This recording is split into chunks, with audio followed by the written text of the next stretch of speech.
Compañeros, compañeras, camaradas, todas, todos, bienvenidas. Una vez más, acá a este espacio como pez en el agua. Estamos en la 4TV platicando, escuchando, conversando con distintos compañeras, compañeros que tienen historias de vida, trayectorias, experiencias, pertenecen a corrientes y escuelas de pensamiento, de actividad o tradiciones de organización que nos ayudan a entender en su diversidad un poquito más este mundo locochón en el que vivimos y que queremos transformar de raíz. Por eso invitamos a un compañero, Jorge Atala se llama, es antropólogo y también es psicólogo y ha trabajado desde hace 12 años un proceso de investigación y de reflexión sobre la esclavitud. Y por eso, porque vivimos en tiempos de la esclavitud moderna, la esclavitud asalariada y la dictadura perfecta del capital global, que queremos hablar con Jorge. ¿Cómo estás, Jorge? Hola, bien, bien, bien. Muchísima emoción de estar acá. Pues muchas gracias por estar con nosotros, por atender a este llamado y por compartir tu experiencia y tu investigación. Yo feliz. Y pues primero lo primero, ¿quién es Jorge Atala y cómo demonios llega a la psicología? Para empezar. Ya, pues mira, la historia es larga. La verdad es que siempre que te pones a pensar dónde empieza la historia, tienes que pensar así como desde los fenicios, ¿no? O el Big Bang. Desde entonces. Bueno, de hecho, últimamente que he estado rastreando a mi familia, creo que sí tendría que pensar en los fenicios. Pero en sí, mira, yo básicamente era un niño como sin mucho oficio ni beneficio, ¿no? Me gustaba la música desde los 8 años.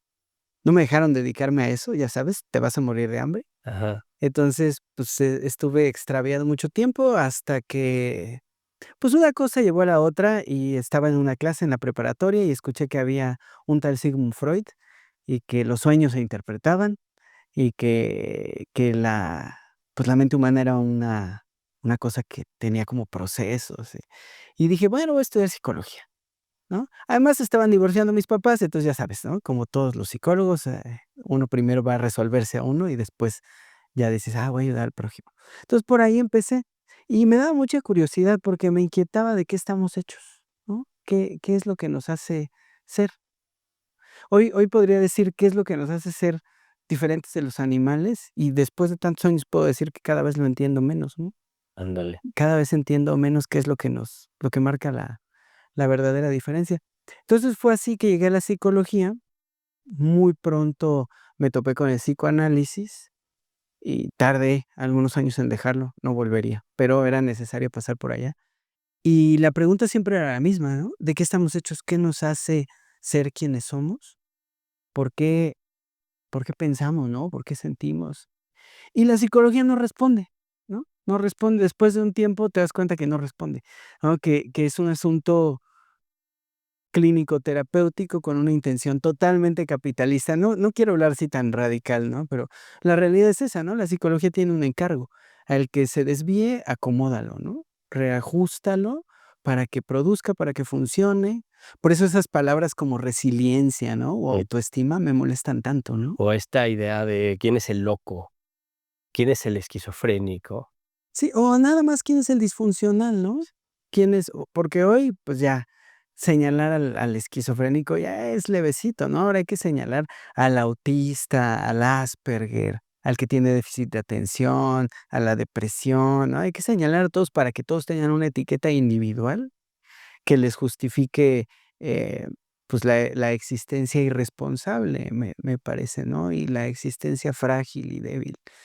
Pero bueno, insisto, pues la psicología a mí, no sé, como después de 10 años me hizo darme cuenta, claro, junto con muchas lecturas, ¿no? Porque entonces leía a los antipsiquiatras y estaba en la enamoración, ¿no? Del adolescente, bueno, el jovencito de Michel Foucault, ¿no? Entonces todo era, ¿no? Y el estructuralismo francés y la resistencia.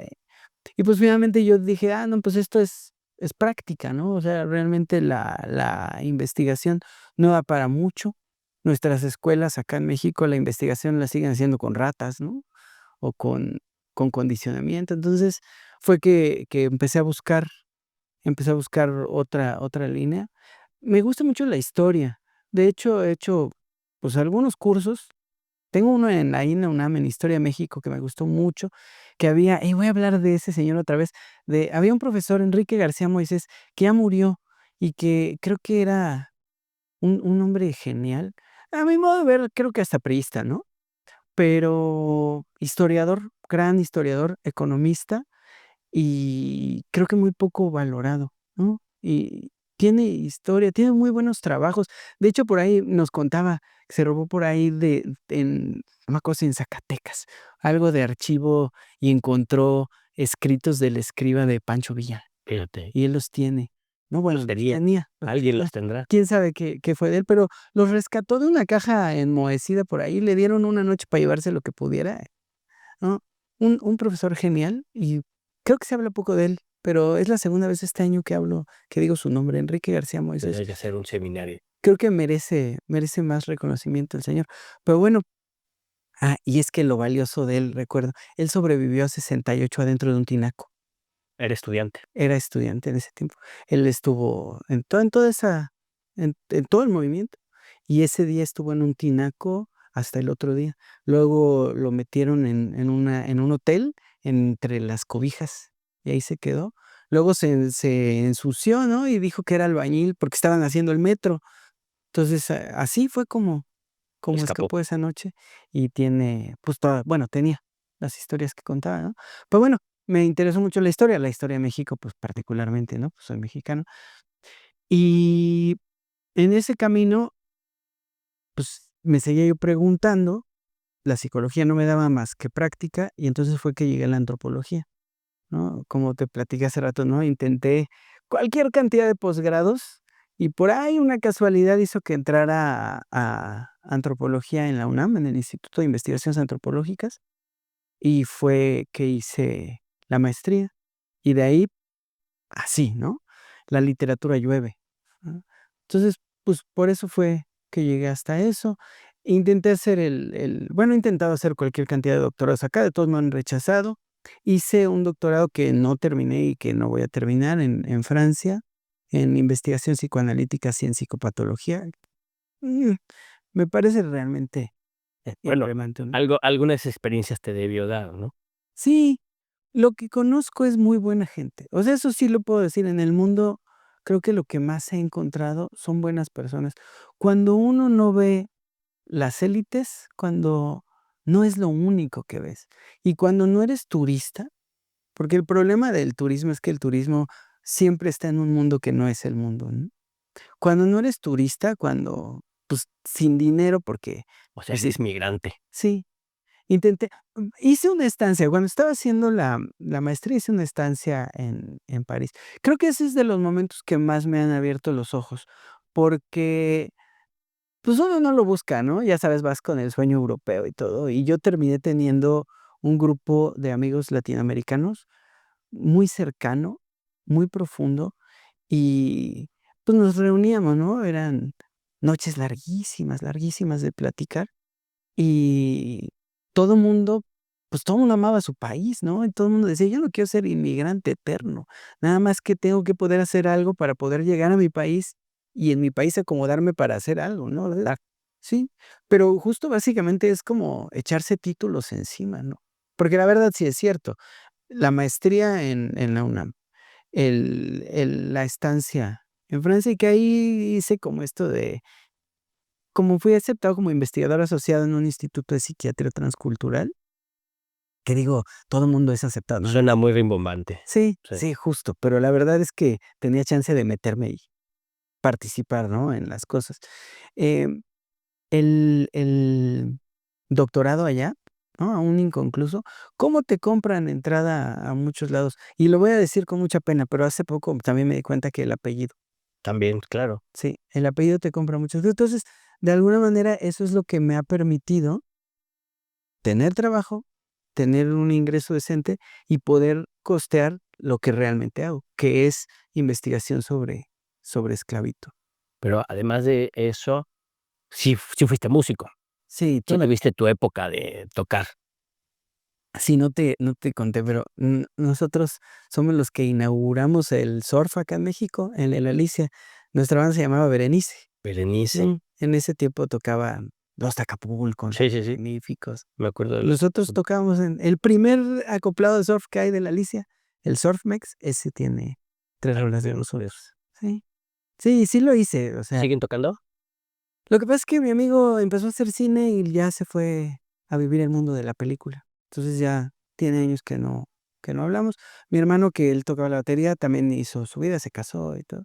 Yo todavía toco, tengo de hecho una banda y ¿Cómo se llama la banda? ahorita día de noche, Día de noche. día de noche. ¿Y qué tocan? ¿También surf? Sí. No, no, pero si me preguntas exactamente qué, te podría decir que post-punk, al fin que todo es post-punk, ¿no? Así de huevo. Pero Todo es post-punk y postmoderno. sí, Así que y pues como todos éramos jovencitos en los 90, ¿no? Herederos de los 80, entonces, pues eso es lo que tocamos. De hecho, hoy ensayamos en la noche. excelente. Saludos a la banda. Sí, Oye, y, en términos de la crítica de lo que hay, porque es esa reflexión que te llevó a ti a indagar en la psique y en la antropología, y que te llevó a 100,000 batallas, de posgrado, también tiene como un motor muy filosófico, ¿no? Una pregunta muy por el ser, ¿no? Pero te llevó a universos también de observar tu realidad y criticarla necesariamente. En lo político, ¿qué cosas te movieron? ¿Qué experiencias te movieron? ¿Qué bien. qué co qué qué qué qué experiencias en tu vida te fueron empujando hacia tu forma de entender el mundo?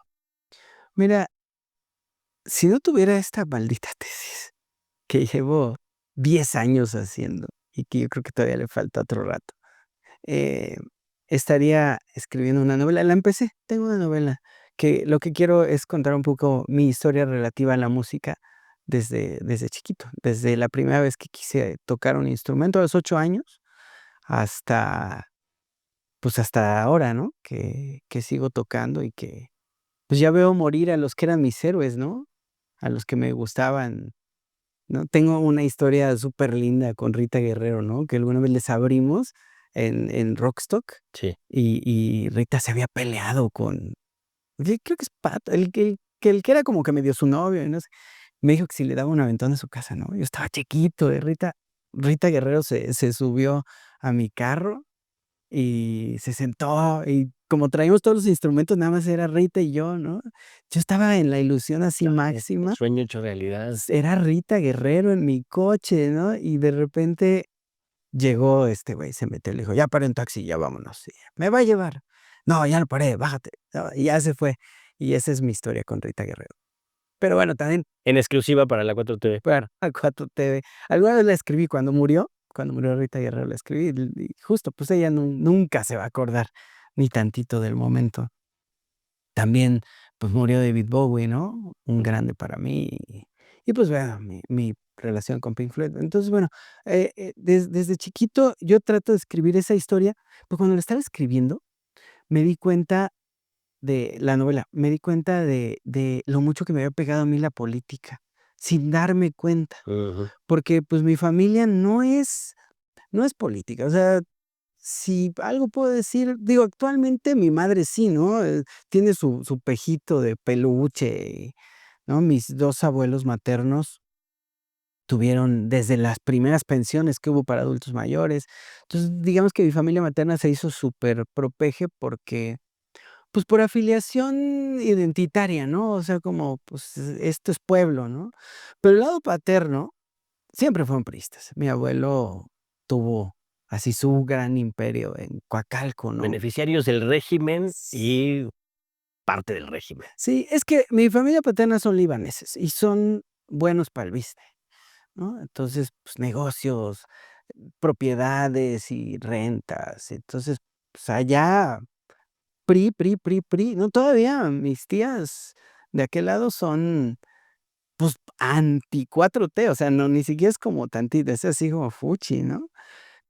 Entonces, pues, yo no crecí en un ambiente político, porque del lado de mi madre alguna vez la acompañé a votar cuando yo estaba chiquito, y dijo: "Ah, pues voy a votar por el PRI porque son los que siempre ganan".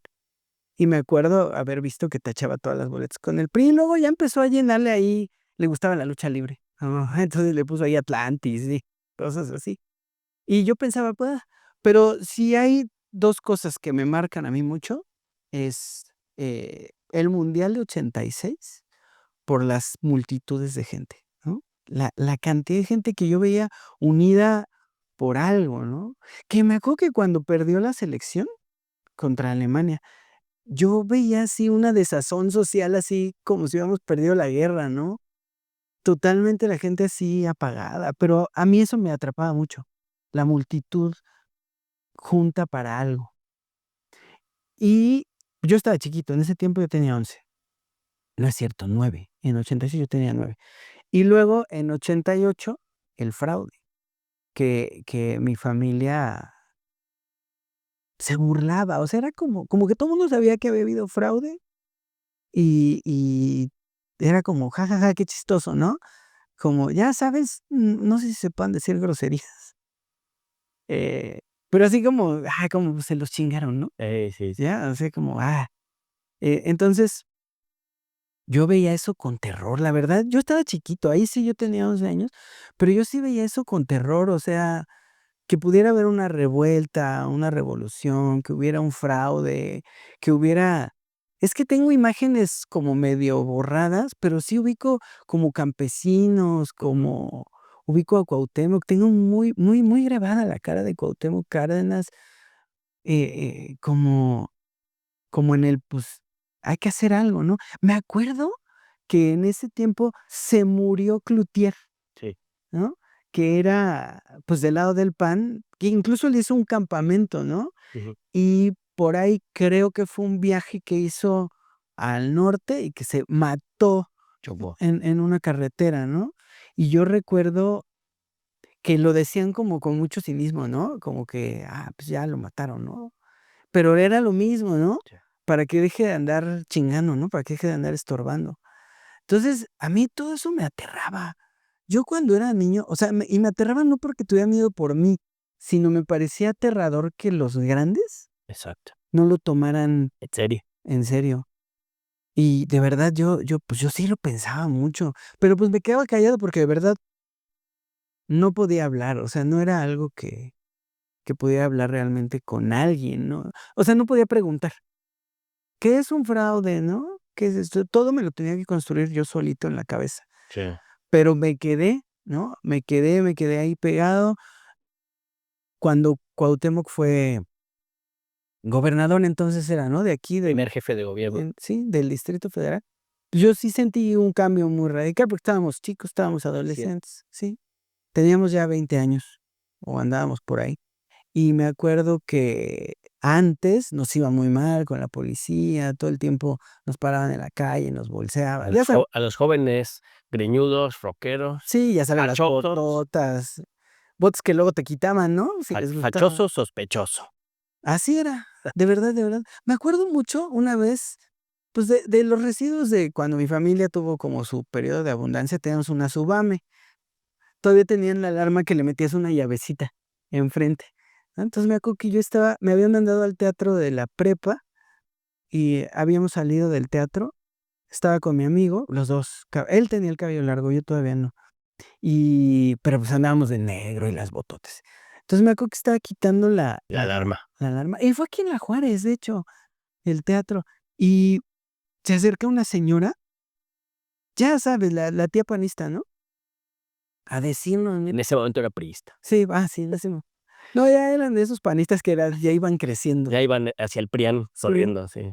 Y me acuerdo que nos empezó a decir: "Si no es suyo, ¿por qué maltratan?", ¿no?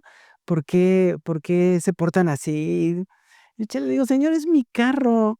Y ahí todavía me dice: "Ay, ¿ves? Te lo estoy cuidando". Y yo: "Ay, sí, señora", ¿no? Pero uno estaba acostumbrado a eso. Me acuerdo que una vez fui a las carreras de carros porque esto nadie lo debe saber, pero había un tipo ahí en el autódromo que tenía un hoyo en la reja y nos cobraba 40 varos y nos metía a los pits por el hoyo en la reja, ¿no? Entonces, íbamos ahí a ver carreras y me acuerdo que un tipo así en uno de los palcos esos que hay ahí, me dijo: "Pinche naco", ¿no? Y todo porque me asomé, Claro, ¿no? Y yo decía: "Chale, estás chiquito y en ese tiempo no entiendes mucho, solo sientes feo, sí. solo sientes feo". Y no ni siquiera es furia, porque no me daba coraje, me daba como sentimiento de como, pues si él ni me conoce, Exacto. ¿no? ¿por qué me habla así, no? Y con ganas de explicar, pero Es un mayor, ¿no? sí, muy mayor, ¿no? Ya sabes, cualquier señor canoso, ¿no? Pero bueno, así historias, ¿no? Un montón. Y yo sí vi el cambio con Cuauhtémoc, vi mucho el cambio. Entonces, pues, evidentemente, la primera vez que se postuló Andrés Manuel, yo voté por él, Claro. ¿no? Y de ahí siempre voté por el señor, ¿no? Sí, me acuerdo que ahora que se fue, yo decía: "¿Y ahora por quién voy a votar?", ¿no? Pues, evidentemente, por Claudia, Mm, pero pues, toda mi vida, digamos, electoral, ajá. yo estuve con Andrés Manuel todo el tiempo. Toda tu vida adulta. Sí, Ujú. hasta la fecha, ¿no? Todavía veo sus videos y todavía me acuerdo Claro. con ilusión, pero sí, mítines, ¿no? Marchas, protestas. Justo me acordaba que cuando fue lo de Peña, me fui en mi motonetita a la protesta del INE y yo dije: "No, yo la incendio, ahí me voy a meter y voy a quemar todo, malditos", y Sí. ¿cuál? No pasó nada, ¿no? No, porque además les das armas a ellos, ¿no? Sí, Era una época complicadísima donde la violencia venía de allá para acá, y si de aquí hubiera habido violencia, pues nos agarran, lo agarran de pretexto para darte con todo. sí, y con todo, porque me acuerdo que cuando fue la toma de protesta, tengo una muy buena amiga, muy buena amiga. Ella y yo hemos estado como en el aguante, en la resistencia mucho tiempo. Hemos estado profundamente, no voy a contar qué tan profundo, pero profundamente metidos en muchas cosas. Y me acuerdo que en ese tiempo era ella o yo. Iba ella o iba yo, porque el otro tenía que dar cuenta de la ausencia del otro si Exacto. fallaba, ¿no? Entonces era una vez ella, una vez yo, ¿no? A veces a ella le tocaron cosas malas, creo que a ella le tocaron las peores, y a veces a mí igual, pero así, nos turnábamos. Para ir a las movilizaciones, a Ujú. las Sí, pero es que te acuerdas cómo hubo violencia, ¿no? no, claro. Ella estuvo con el chico este de la bala de goma, Sí, con de Cuiquenal, ah, el eh, 12 de dic el 1 de diciembre del 2012. ella tiene un video que estaba tomando, corriendo todavía, porque todavía corrió tantito Sí, antes de desvanecerse. eh, Eh, y en esa misma movilización a uno le sacaron el ojo con una bala de goma. sí, de eso sí no ubico. Sí, sí, sí, Pero sí, pues, se puso brutal, ¿no? Fue cuando durísimo. uno se robó un Petrobús, ¿no? Y lo fue a meter Sí, ahí así es, en la barricada. así es. Sí, pero bueno, así cualquier cantidad de cosas, ¿no? Entonces, pues, siempre he estado en la resistencia, es que no sé si decir la resistencia porque me da pena, porque hay gente que en serio está en la resistencia, ¿no? Técnico. Gente que han matado, que ha perdido familiares, que los han O las comunidades indígenas, ¿no? ellos principalmente, ¿no? Entonces, uno ha estado en el aguante y en lo que creo que me corresponde. Mira, voy a contar esto porque creo que es una historia de esas que mueven. Cuando fue lo de Ayotzi, mi amiga organizó un conversatorio acá en el restaurante de Mardonio Carballo, en el, ¿cómo se llama? El Café de Raíz, ¿no? Acá en la Roma. Y me acuerdo que fue un conversatorio todo el día, ¿no? Entonces estaban 2 chicos, ¿no? Uno de justo de Ayotzi y uno de Tiripetío, la otra normal, ¿no? Ese día me acuerdo que, pues, yo soy profe, ¿no? He dado clases toda la vida. Entonces, me acuerdo que estábamos sentados, estuvo Pedro Miguel también en ese tiempo. Bueno, todo el mundo, ¿no? La idea era estar todo el día, ¿no? Conversando con ellos. Entonces, tomabas café, llegaba gente, Ujú. platicaban, ellos hablaban un poco. Entonces, me acuerdo que estaba yo sentado enfrente de ellos, pero no me había dado cuenta que atrás de mí habían pegado la primera versión de las fotos, no sé si te acuerdes, que estaban al principio eran fotos, no las Ujú. caricaturas que se hicieron después, sino fotos. Incluso había unos que ni foto tenían, ¿no? Eran Sí. retratos hablados. Y yo escuché a estos chicos cómo hablaban de que unos días antes habían matado a un par, boteando en un tope, cómo habían matado familiares, cómo se iban, Ujú. eh, unos como en búsqueda de algo y no volvían. Y ese día lo recuerdo todavía con el corazón arrugado, porque me acuerdo mucho que me sentí bien avergonzado. O sea, porque yo había preparado lo que iba a decir sobre la educación, ¿no? Yo trabajando en escuelas privadas y que si las escuelas patito de acá o las grandes escuelas, ¿no? Y me acuerdo que yo me sentí bien avergonzado, ¿no? Porque además dije: "No manches, o sea, no solamente es lo que le pasa a los chicos, sino cómo uno es cómplice", Exacto. ¿Cómo uno señala? Y me acuerdo que me toca hablar, paso al lugar donde que estaba acomodadito para hablar, y me topo las fotos enfrente, yo no las había visto. No, ese día Las sentí fotos de los de 43. los 43. Yo ese día sentí de verdad que no te soy bien parlanchín. Ese día sentí que yo no tenía nada que decir. Y de verdad me acuerdo de las pocas cosas que atiné a decir fue perdón, ¿no? Porque a nosotros no solo nos han enseñado a ignorarlos, nos han enseñado a tenerles asco, nos han enseñado a despreciarlos por el color, por el estilo de vida, por la ropa, por todo. Y nos han enseñado eso y uno no se pregunta, uno está y se lo traga y los han logrado a ustedes aislar, encerrar, marginar y Que es la gran osadía del sistema burgués, ¿no? Contraponer intereses entre los explotados y ver al más explotado como el enemigo, sí, al que recibe todas las consecuencias de la injusticia estructural de un sistema de explotación, que además se legitima a través de los medios de comunicación y a través de las leyes y a través de todo lo que nos rodea como sentido común, ¿no? Culpar al más explotado, al más abandonado, al más excluido, al más marginado, pues culparlo como si fuera su responsabilidad, ¿no? y con tal de sentir que no eres tú. Exacto. Que eso le llaman también algunos aporofobia, ¿no? No sé. Y mira que soy psicólogo. No, pero es más de la filosofía, el concepto. Es esta fobia al pobre, Sí, porque es la fobia que viene del miedo, del terror, del sí. yo no quiero estar ahí. Pero te digo, tiene una ganancia, ¿no? Porque no solo es yo no quiero estar ahí, sino yo no estoy ahí. Exacto. Yo estoy acá, ¿no? Y él está jodido, ¿no? Él está feo, él es pobre, ¿no? Él es esclavo, yo no Ajá, soy yo esclavo. no. No, yo puedo escoger lo que me compro, ¿no? No, exacto. En el súper, en el Costco, ¿no?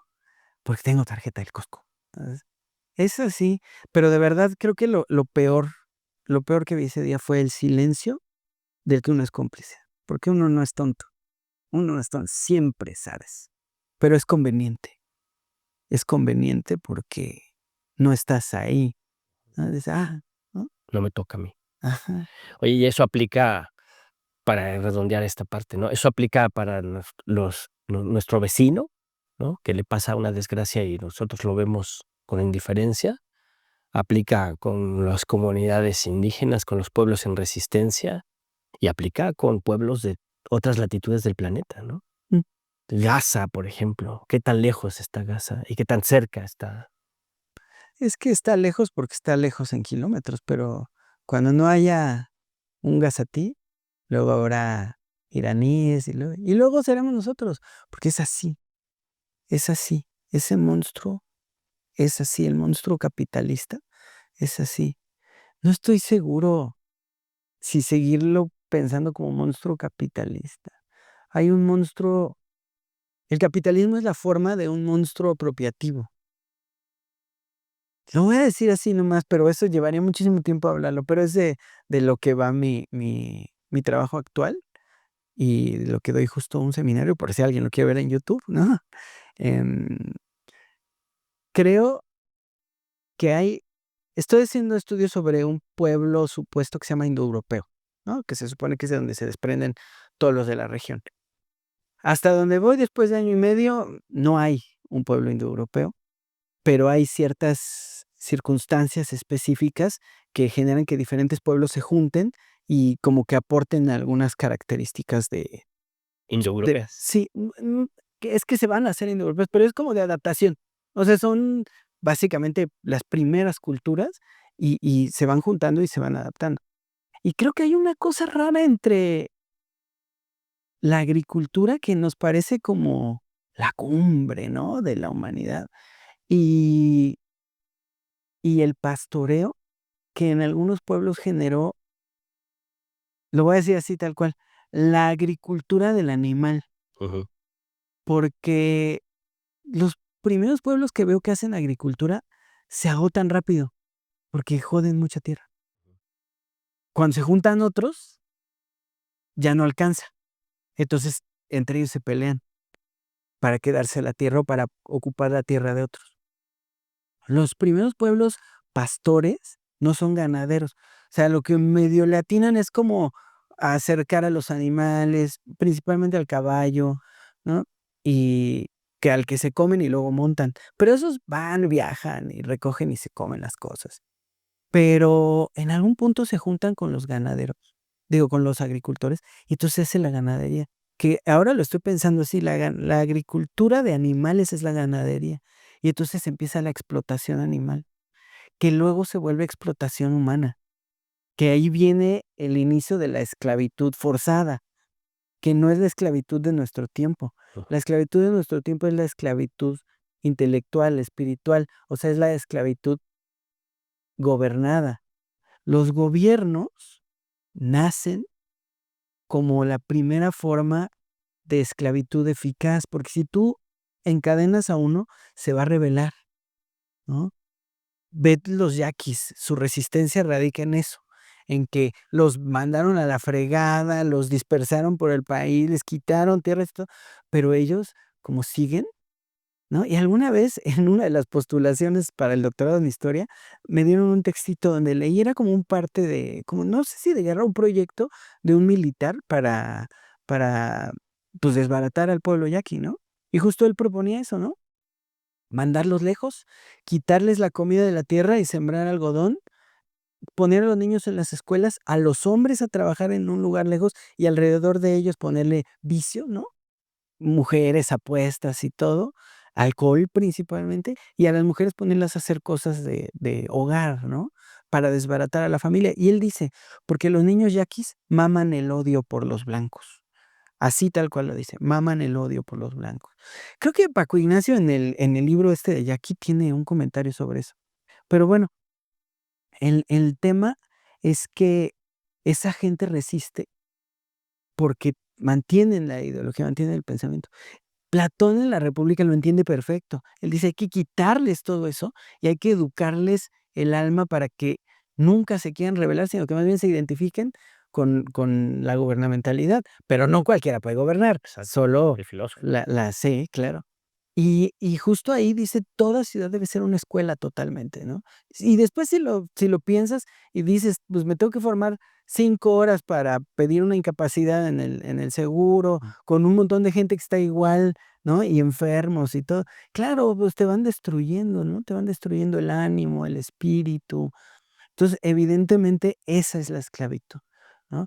Y me da la impresión que la primera forma sí es el sometimiento forzado, pero como esos pueblos se rebelan, la segunda forma de la esclavitud, la que conocemos nosotros, es la gubernamentalidad. Y estamos todavía muy lejos de entenderla del todo. ¿Por qué? Porque ahora no podemos decir: "Ah, pues anarquía", ¿no? Porque no funciona así. Es desde el interior de la gubernamentalidad que hay que rediseñar la gubernamentalidad. Ahora sí, no como un sistema de opresión, sino como un sistema de liberación ideológica.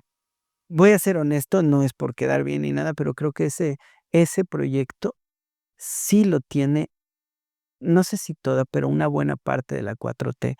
Es el proyecto de Andrés Manuel. Me parece que sí es un proyecto que veo claramente sobreviviendo bien en Claudia, ¿no? Por su trayectoria, por todo lo que ha hecho. Me parece que hay mucha gente comprometida con eso. Es decir, con la posibilidad de que la gubernamentalidad sea una forma de liberación, ¿no? De descubrimiento, no de aprendizaje, de descubrimiento de la libertad del alma. Y por eso hay que recuperar un montón de cosas, tradiciones, valores y todo eso. Pero creo que eso es lo que me hace seguir con la 4T, pues desde mi trincherita, ¿no? Porque pues en sí soy don nadie, ¿no? Pero ese es tu trabajo, ¿no? O sea, la gente que está en la academia, la gente que está en la investigación, pues ahora sí que su obligación es contribuir con herramientas teóricas para la emancipación, ¿no? Sí, Y el Estado te lo paga para que lo hagas, ¿no? O la sociedad, ¿no? La comunidad política, pues te apoya para que lo hagas. no, Minario es gratis, que es donde estoy dando clases ahorita en forma, es gratis. ¿Y en dónde te puede ver alguien que quiera que se interese en el YouTube o en lo que estás, compartiendo? Tenemos un canal que, o sea, Nuestro instituto que fundamos, mi amiga, otro amigo y yo, que los 3 estamos ahí en el seminario, se llama Instituto Crinane, ¿no? De investigación en ciencias humanas, pero así está. Y ahí en el canal está, ¿no? O con mi nombre debe de salir, o en mi Facebook y luego yo ahí lo pongo. Ujú, ujú. Los miércoles a las 9 de la noche, ¿no? Ahí está. ¿Transmiten los miércoles a las 9? Es que no lo transmitimos, sino que Sesionan. lo doy por Zoom, pero luego lo subimos a YouTube y ya se queda ahí subido. Hasta ahorita que me dijiste pensé si lo transmitiera por YouTube. Sí, es buena idea. Para cerrar, eh, una pregunta, la del millón, ¿no? Ujú. En un sistema global donde hay esta dictadura perfecta, que es la dictadura del capital, ¿no?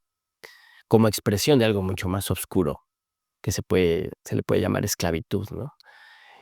Ahí tú decías, los pueblos que resisten, ¿no? Las luchas que hay, las resistencias, las oposiciones, es donde hay identidades fuertes, ¿no? Muchas de esas identidades son milenarias, ¿no? Los gazatíes, los palestinos son un ejemplo de una resistencia milenaria y además increíble, ¿no? Los pueblos indígenas, las comunidades originarias, ¿no? Que resisten. Pero la pregunta del millón es, ¿se puede un pueblo, una comunidad política, una nación moderna, actual, construir una identidad, articular una identidad nueva, ¿no? Un poco la 4T podría decirnos que sí, pero más bien desde tu reflexión, ¿cómo lo ves? Llevo mucho tiempo pensando eso. De verdad no lo puedo responder del todo. Hace mucho decía, nosotros somos los despojados, ¿no? Sin tierra, o sea, muchos vivimos arriba, ¿no? O sea, ni siquiera tierra Ahí, tenemos. Ajá. No le sabemos sacar un jitomate a la tierra, ¿no? Y que tenemos tierra fértil, ¿no? Justo decía, te dejan solo en una ciudad, en el país que quieras y sobrevives, hay limosneas, pides dinero. Te dejan solo en el bosque donde hay todo y te mueres. O sea, vergonzoso, ¿no? Lo de nosotros.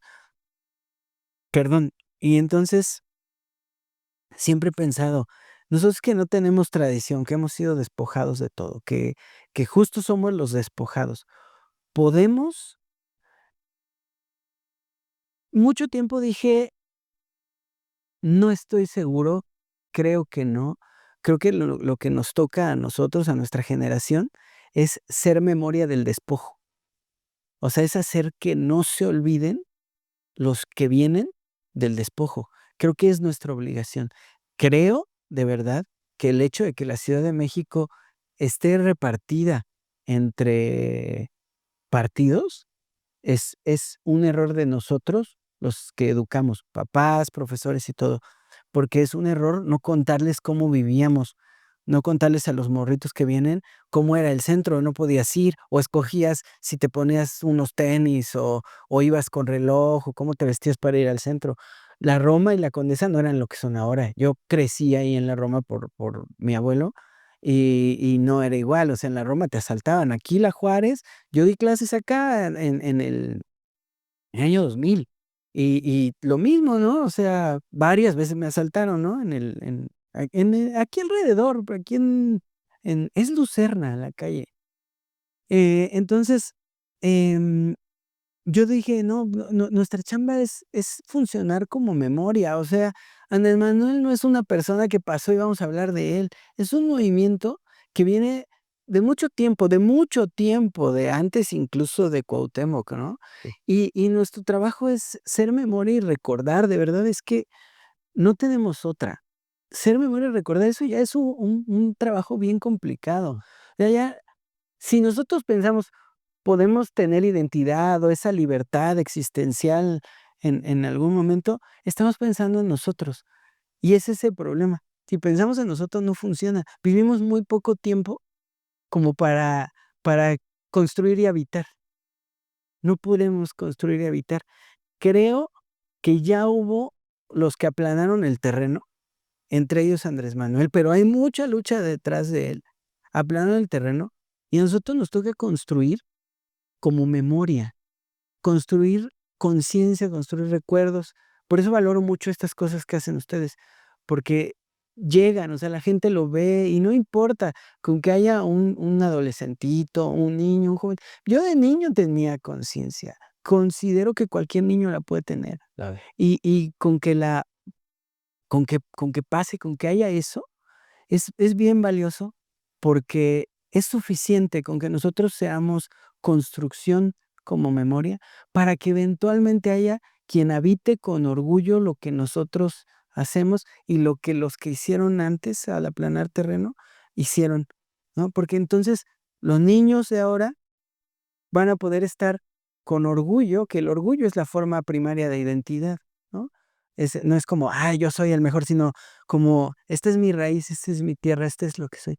Y si no tienen tierra, si no tienen árboles o jitomates, que tengan padres valiosos. Claro. Por eso es que te digo, no puedo responder del todo, pero si me preguntas si tengo esperanza, sí, ¿no? Dicen los mismos gazatíes, ¿no? Que no nos olviden. No dejen de hablar de nosotros, Exacto. y no dejamos de hablar de ellos. Pero tampoco hay que dejar de hablar de Ayotzinapa, ¿no? Exacto. Y tampoco hay que dejar de hablar de Miguel de la Madrid o de Ronald Reagan. No hay que dejar las orejas de Netanyahu, no se nos pueden olvidar jamás y no podemos dejar que se olviden. Porque si logramos eso, tal vez nosotros no, pero da igual. Da igual si más adelante sí. O sea, si el alma de la humanidad se salva, no importa si la nuestra no, mientras contribuyamos a que eso perdure. Y creo que es lo que podría decir. Eso, muy bien. Pues qué bonito. Así sea, se cierran esas palabras así. Muchas gracias por estar con nosotros, Jorge. Muchas gracias a ustedes, de verdad es un gusto. Y el placer es todo nuestro y esta es tu casa. Gracias. Sigamos discutiendo sobre la esclavitud y la liberación. Pues ahí cuando quieras, Excelente. me apunto. Perfecto, gracias. Allá, usted en su casita, póngale el dedito, el pulgar para arriba, comparte el enlace, busque la información de Jorge Atala, el seminario, la reflexión. Hay que reflexionar fuerte y profundo sobre las diferentes esclavitudes y sobre las diferentes liberaciones para ir construyendo poco a poquito un mundo mucho más justo, mucho más democrático, mucho más diverso, muchísimo más armónico para todas y para todos. Y recuerde siempre indignarse por la injusticia cometida en contra de cualquier persona en cualquier parte del mundo, porque eso nos hace un poquito más humanos cada vez. Hasta luego.